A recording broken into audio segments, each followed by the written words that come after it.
The roots of the Vietnam War go back to World War II. Vietnam, then a French colony, was occupied by Japan. When Japan surrendered in 1945, Vietnamese nationalists led by Ho Chi Minh declared independence. They called their new state the Democratic Republic of Vietnam, but France refused to let go of its colony and fighting broke out. This first war, known as the First Indochina War, ended in 1954 with the French defeat at Dien Bien Phu. The peace agreement divided Vietnam into two parts: the Communist North, led by Ho Chi Minh, and the anti-Communist South, supported by the United States. The division was supposed to be temporary, with elections planned. But those elections never happened. Instead, tensions deepened. In the North, Ho Chi Minh sought to unify the country under communism. In the South, leaders struggled to build a stable government. The United States, fearing the spread of communism in Asia, stepped in to provide support.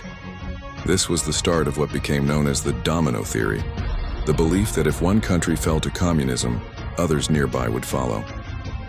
By the early 1960s, the conflict escalated.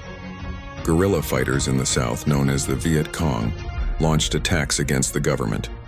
The United States responded by sending military advisors and then combat troops. By 1968, more than 500,000 American soldiers were in Vietnam. The war was unlike anything the U.S. military had faced before. Dense jungles, ambushes, and hit-and-run tactics made the Viet Cong and North Vietnamese army formidable opponents. The United States relied on air power, artillery, and advanced technology, but victory remained elusive. The war also played out on television.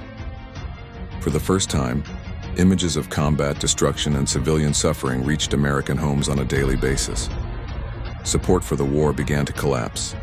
Protests erupted across the United States and around the world. Many questioned why the war was being fought at all. In 1968, the Tet Offensive, a massive series of surprise attacks by North Vietnamese forces, shocked the United States.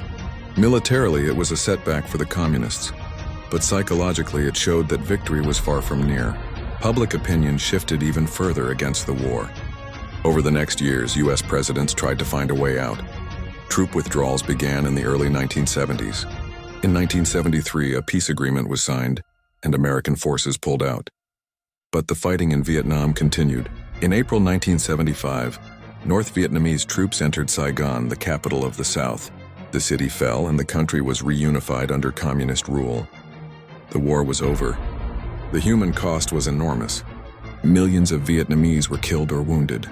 Tens of thousands of American soldiers lost their lives, with many more returning home injured or traumatized.